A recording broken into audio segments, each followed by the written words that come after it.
Hello and very good morning to all of you. आपका स्वागत है आपके अपने लर्निंग प्लेटफॉर्म जहां हम सभी करंट अफेयर और सब्जेक्ट्स को बहुत अच्छे से और बहुत आसानी से समझते हैं। आई होप आपको क्लासेस समझ में आ रही होंगी, आप नई नई चीज़ें सीख रहे होंगे। और अगर आपने चैनल को सब्सक्राइब नहीं किया है तो चैनल को सब्सक्राइब कर दो, साथ ही साथ वीडियो को लाइक करना ना भूला करें। तो आज 11 सितंबर हो गई है, तो उसी के साथ आज हम कुछ करंट अफेयर के नए विषयों को लेकर के आए हैं। तो आई होप आज फिर से कुछ अच्छा सीखेंगे हम लोग। तो चलिए क्लास को शुरू कर लेते हैं। सबसे पहले हम रोज की तरह हमारे टॉपिक जान लेते हैं। तो हमारे आज के जो टॉपिक्स हैं, वह सबसे इंपॉर्टेंट टॉपिक जो आज का बना हुआ है वह गोल्डन टेम्पल है। तो गोल्डन टेम्पल को हम पढ़ेंगे, साथ ही साथ गोल्डन टेम्पल के अंदर हम आज पढ़ने वाले हैं विदेशी योगदान विनियमन अधिनियम 2010 को। तो आज की क्लास में यह भी एक इम्पॉर्टेंट टॉपिक रहने वाला है हमारे लिए। वहीं साथ ही साथ इसके बाद हम नोबेल शांति पुरस्कार पढ़ेंगे, और उसके बाद असोल चीनी, और आखिर में हम पढ़ेंगे हुनर हाट, और लास्ट में VI। तो आज कोई लगभग 5-6 टॉपिक हैं हमारे, बहुत ज़्यादा इंपॉर्टेंट हैं ये सभी। तो इसको समझने के लिए आप, यदि आप चाहते हैं कि आपको ये सभी अच्छे समझ में आए और आप एग्जामिनेशन में अच्छे से अटेम्प्ट करें इनको, तो इस वीडियो को लास्ट तक देखिएगा। तो चलिए सबसे पहले टॉपिक को समझ लेते हैं। पहला टॉपिक हमारा गोल्डन टेम्पल। गोल्डन टेम्पल को आमतौर पर सभी लोग दरबार साहिब या हरमिंदर साहिब के नाम से भी जानते हैं। तो यह एक, जैसा कि सबको पता है, अमृतसर के अंदर गुरुद्वारा है, बहुत ज़्यादा प्रसिद्ध गुरुद्वारा है। बहुत सारे लोग अमूमन यहाँ जाते आते रहते हैं।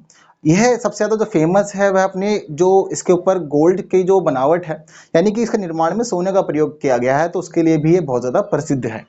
तो लेकिन ये चर्चा में आ गया है। चर्चा में दरअसल क्यों आया है यह समझ लेते हैं। यह चर्चा में इसीलिए आया क्योंकि कल जो हमारी होम मिनिस्ट्री है, गृह मंत्रालय ने गोल्डन टेम्पल के ऊपर विदेशी योगदान विनियमन अधिनियम लागू कर दिया है। देखो, समझने किस प्रकार है, समझते हैं इसको। पहले अच्छे से समझना किस प्रकार है कि जैसे कि हम जानते हैं हमारे देश के अंदर बहुत सारे धार्मिक स्थल हैं, जैसे कि मंदिर है, मस्जिद है, गुरुद्वारे हैं, चर्च हैं, इस तरह के बहुत सारे स्थल हैं।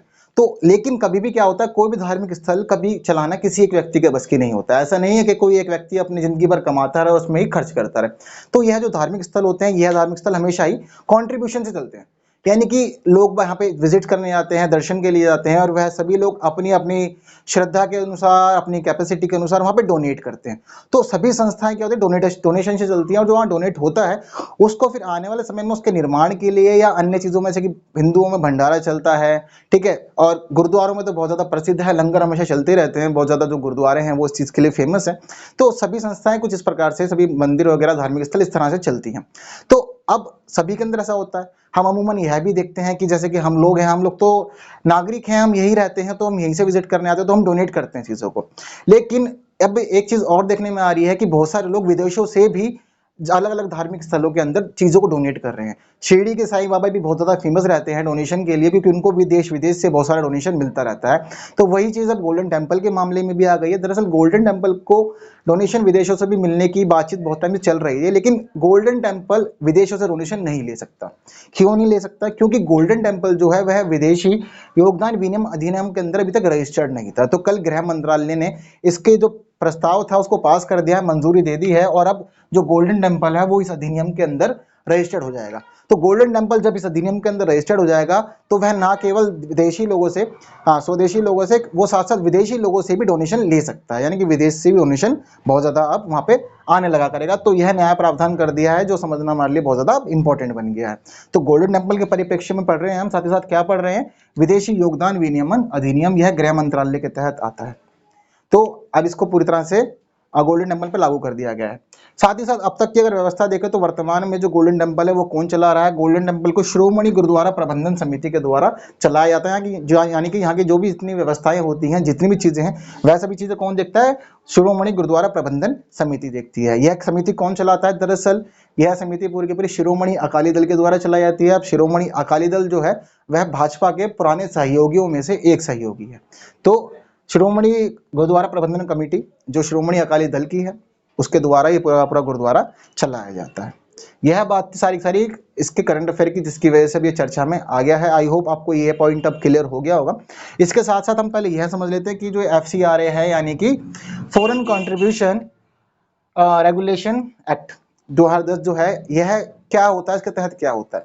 दरअसल इस अधिनियम को सन 2010 में बनाया गया था। 2010 में इसलिए बनाया गया था ताकि हमारे देश के धार्मिक स्थल है वह विदेशों से आने वाले धन का किसी भी गलत चीज में प्रयोग ना किया जाए। यानी कि जो भी धन विदेशों से आएगा, इस अधिनियम के तहत जो भी धार्मिक स्थल रजिस्टर्ड, तो पता होगा कि हाँ कहाँ से कितना पैसा किस किस संस्था के अंदर डोनेट किया जा रहा है। तो ऐसी स्थिति में क्या होगा, गवर्नमेंट को यही पता होगा कि वह पैसा कहाँ इन्वेस्ट किया जा रहा है। जैसे कि अमूमन हम गुरुद्वारों के अंदर देखते हैं कि गुरुद्वारा अपना जो बहुत सारा जो पैसा है वह इन्वेस्टमेंट करते हैं लंगरों के अंदर, मेडिसिन के अंदर, गरीबों की देखभाल के लिए, गरीबों के विकास के लिए, इन सारी जगहों पे गुरुद्वारे बहुत ज्यादा अपना पैसा खर्च करते हैं। हाल ही में जो दिल्ली का गुरुद्वारा बंगला साहिब है उसके अंदर एक नई चीज देखी गई है, वहाँ पे एक मेडिकल स्टोर खुला है और साथ ही साथ वहाँ के लोगों ने यह दावा किया है कि वहाँ पे सबसे सस्ती दवाइयाँ मिलती है। तो इस प्रकार की जो चीजें हैं वह गुरुद्वारों के द्वारा हमेशा करती जाती रही हैं, तो इसीलिए यह फैसला भी अब ले लिया गया है। तो अब विदेशों से भी डोनेशन गोल्डन टेम्पल को मिला करेगा और साथ ही साथ यह उसका प्रयोग जो है, लेकिन जो देश के हित में कर सकते हैं, अर्थव्यवस्था के विकास में कर सकते हैं। तो अधिनियम के द्वारा बस यह देखा जाता है कि जो धन आ रहा है उस धन का प्रयोग अमानवीय गतिविधियों में या आतंकवादी गतिविधियों को बढ़ावा देने के लिए या किसी भी गलत तरह के प्रयोजन में ना हो रहा हो। यह सारी बात FCRA के तहत आती है।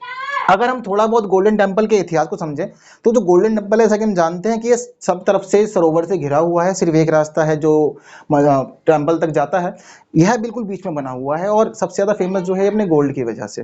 तो यह जो मंदिर है इसकी शुरुआत लगभग 1588 ईस्वी से मानी जाती है।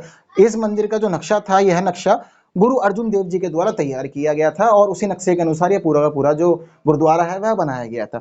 साथ ही साथ यहाँ पे एक बात सुनने एक में ये भी आती है, इसकी जो नींव है, इसकी नींव सिखों के चौथे गुरु रामदास जी के द्वारा रखी गई थी। तो यह बात भी सुनने में आती है, लेकिन कई और जो स्रोत हैं उन स्रोतों में कहीं कहीं पे यह बताया गया है कि इसी गुरुद्वारे की नींव रामदास जी ने एक सूफी संत थे, उन सूफी संत को लाहौर से बुला करके, जिनका नाम मियां मीर था, उनके द्वारा रखवाई थी और दिसंबर 1588 में ही रखवाई थी। तो कहीं ना कहीं यह बातें सुनने में आती है। कई स्रोत यह दावा करते हैं कि गुरु रामदास जी ने खुद रखी थी नींव, जो चौथे गुरु थे। वहीं बहुत सारे स्रोत यह दावा करते हैं कि गुरु रामदास ने लाहौर से सूफी संत को बुलाया था जिनका नाम था मियां मीर और उनके द्वारा सन दिसंबर 1588 में इस मंदिर की नींव रखी गई थी।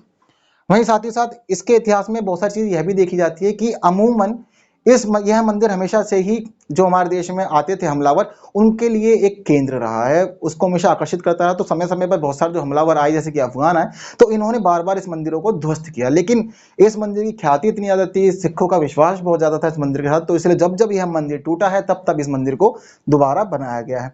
वहीं आखिरी बार यह देखा जाता है कि जो अफगान हमलावर थे 19वीं शताब्दी में वह लोग आए थे, तो उन्होंने इस मंदिर को पूरी तरह से नष्ट कर दिया था। लेकिन मंदिर नष्ट हो गया, सिखों की आस्था थी बहुत ज्यादा मंदिर के साथ, तो इसीलिए सिख और तो जो महाराजा रणजीत सिंह थे, महाराजा रणजीत सिंह ने इस गुरुद्वारे का निर्माण कार्य था जो पुनः उसको शुरू करवाया। और अब की बार जब महाराजा रणजीत सिंह ने इस गुरुद्वारे को बनवाया तो इसके अंदर गोल्ड लगवाने का काम भी इन्होंने साथ साथ करवाया और गोल्ड के साथ इस मंदिर का निर्माण करवाया साथ साथ में। तो यह कुछ बात थी जो इसके इतिहास से जुड़ी हुई थी, जो हमारे लिए जानना कहीं ना कहीं जरूरी थी। तो यहाँ इस टॉपिक से जो बहुत ज्यादा इंपॉर्टेंट बन जाता है, तो गोल्डन टेम्पल जुड़ी हुई चीजें हमने जो महत्वपूर्ण थी वो पढ़ ली है। साथ ही साथ जो बहुत ज्यादा इंपॉर्टेंट है अपने आप में वो यह है कि विदेशी योगदान विनियमन अधिनियम यानी कि फॉरेन कॉन्ट्रीब्यूशन रेगुलेशन एक्ट 2010। तो यह बात हो गई इसकी। अब तक किसके प्रबंध में चलता है, तो ये श्रोमणी गुरुद्वारा प्रबंधन कमेटी के द्वारा चलाया जाता है और यह कमेटी जो है यह है श्रोमणी अकाली दल की है। यह बात हो गई सारे इस टॉपिक की। चलिए अब आगे अपने अगले टॉपिक पे चल लेते हैं। तो हमारा अगला टॉपिक जो है वो है नोबेल शांति पुरस्कार। हर साल नोबेल शांति पुरस्कार दिया जाता है किसी किसी को। अब की बार क्या हो रहा है, यह नोबेल शांति पुरस्कार अमेरिका के राष्ट्रपति डोनाल्ड ट्रंप के पास जाने की पूरी संभावना बन गई है। डोनाल्ड ट्रंप का नाम बहुत ज्यादा चर्चा में है कि डोनाल्ड ट्रंप को ही यह नोबेल शांति पुरस्कार दिया जाए। दरअसल कहानी शुरू कहां से हुई वो समझ लेते हैं। अभी 2-3 दिन पहले की बात है। नॉर्वे की जो संसद है, नॉर्वे की संसद के अंदर प्रोग्रेस पार्टी के एक सांसद थे। उन सांसद का नाम है क्रिश्चियन ट्राइबलिंग गैजेट। तो उन्होंने बात रखी और उन्होंने बात रखते हुए बताया कि जो इस साल का नोबेल शांति पुरस्कार है वह अमेरिकी राष्ट्रपति डोनाल्ड ट्रंप को दिया जाना चाहिए। साथ ही साथ उन्होंने यह भी बताया कि क्यों दिया जाना चाहिए। दरअसल बीच में यह देखा गया था कि एक बड़ा विवाद यूएई यानी कि संयुक्त अरब अमीरात और इजराइल के बीच में बन रहा था। तो इस विवाद से कहीं ना कहीं युद्ध होने की संभावना भी हो गई थी। तो इस विवाद को निपटाने के लिए और एक समझौता करवाने का जो महत्वपूर्ण भूमिका निभाई थी, वह महत्वपूर्ण भूमिका अमेरिकी राष्ट्रपति डोनाल्ड ट्रंप ने निभाई थी। तो इसी वजह से प्रोग्रेसिव पार्टी के सांसद क्रिश्चियन ट्राइबलिंग ग्रेजेट के द्वारा अमेरिकी राष्ट्रपति का सुझाव दिया गया था। यह सुझाव की कहानी शुरू तो वहां से हो गई थी, लेकिन अब यह बहुत ज्यादा गति पकड़ चुकी है। दरअसल कर अमेरिका के व्हाइट हाउस के अंदर भी इसकी बात चली और अमेरिका के व्हाइट हाउस के अंदर अमेरिका के जो लोग थे, उन लोगों ने, जो सांसदों ने साफ साफ उन्होंने यह भी स्पष्ट करा है कि जो इस साल का नोबेल शांति पुरस्कार है वो अमेरिकी राष्ट्रपति डोनाल्ड ट्रंप को ही दिया जाना चाहिए, क्योंकि उन्होंने इजराइल और यूएई का जो ये विरोधाभास चल रहा था, जो ये आपस में इनके मनमुटाव चल रहा था, उसको निपटाया है और आपस में दोनों में समझौता कराया है। तो कहीं ना कहीं डोनाल्ड ट्रंप ने अपनी विदेश नीति के अंदर जो शांति है उसको सिद्ध कर दिया है यहाँ पर। तो इसीलिए इनका नाम बहुत ज्यादा अब गति पकड़ता जा रहा है धीरे धीरे। तो इसीलिए नोबेल शांति पुरस्कार भी हमारे लिए बहुत ज्यादा इंपॉर्टेंट हो गया। साथ ही साथ एक बात यहाँ देखने वाली यह भी है कि अब अमेरिका के अंदर राष्ट्रपति पद के चुनाव है। राष्ट्रपति पद के चुनाव के ऊपर डोनाल्ड ट्रंप फिर दोबारा चुनाव लड़ रहे हैं। वहीं साथ ही साथ जो चुनाव है 9 नवंबर को होने वाला है। तो इसीलिए कहीं ना कहीं इस मामले को चुनावी तौर पर भी बहुत ज्यादा संवेदनशील माना जा रहा है। तो यह बात पूरी की पूरी नोबेल शांति पुरस्कार की हो गई। अगली बात करते हैं हम असोल चीनी की। असोल चीनी क्या है? दरअसल इसका संबंध ना तो किसी चीनी से है ना चीन से है।